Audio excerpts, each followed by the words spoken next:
এই উৎসাহমূলক উপস্থিতি আমাদেরকে অনুপ্রেরণা জাগাচ্ছে।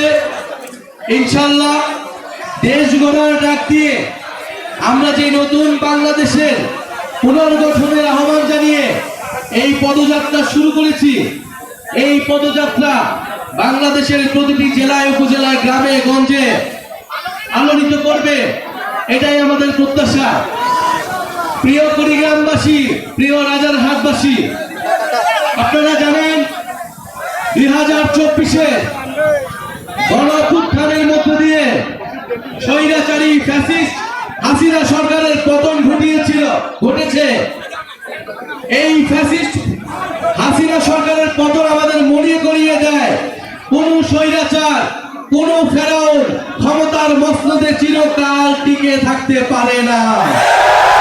যারা এই জনগণের বিরুদ্ধে দাঁড়াবে, যারা এই মানুষের অধিকারের বিরুদ্ধে দাঁড়াবে, যারা এই সন্ত্রাস দখলদারি এবং চাঁদাবাজির পক্ষে দাঁড়াবে, তাদের বিরুদ্ধে বারবার গণঅভ্যুত্থান তৈরি হবে। তাহলে আমরা যাতে শিক্ষা নেই এবং একটি নতুন বাংলাদেশ গঠনের জন্য যে বৈষম্যহীন বাংলাদেশ আমাদের সকলের প্রত্যাশা ছিল, আমরা জানি এখনো আমরা বৈষম্য দূর করতে পারিনি। এই কুড়িগ্রাম বৈষম্য, অবহেলা, দুর্দশা এবং বঞ্চনার আরেকটি নাম হচ্ছে এই কুড়িগ্রাম।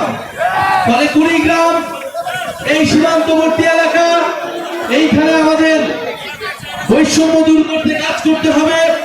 আমাদের শিক্ষা, স্বাস্থ্য, প্রযুক্তি এবং কৃষি খাতে আমাদের কাজ করতে হবে।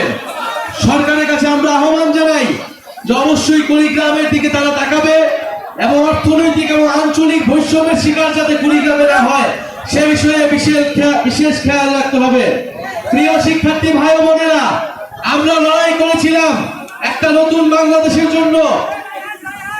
ফ্যাসিবাদের সরকারি পতনের মধ্য দিয়ে আমরা আমাদের একটি ধাপ, বিজয়ের একটি ধাপ পূরণ করেছি মাত্র।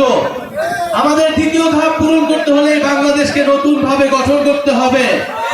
ইনশাআল্লাহ আমরা গঠন করব, এই বাংলাদেশের জন্য আমরা কাজ করব ইনশাআল্লাহ। আপনাদের রাজারহাটে আমাদের এনসিপির যুগ্ম আহ্বায়ক আর ডক্টর আতিক মুজাহিদ রয়েছেন, ইনি আপনাদের পাশে দাঁড়াবেন, আপনাদের সমস্যা সমাধানের জন্য কাজ করবেন। আমরা আশা করি আমরা আবারও আপনাদের মাঝে আসবো, আপনাদের কথা শুনবো এবং 3 তারিখ আমরা শহীদ মিনারে আবারও বাংলাদেশ পুনর্গঠনের জন্য ইস্তেহার ঘোষণা করব।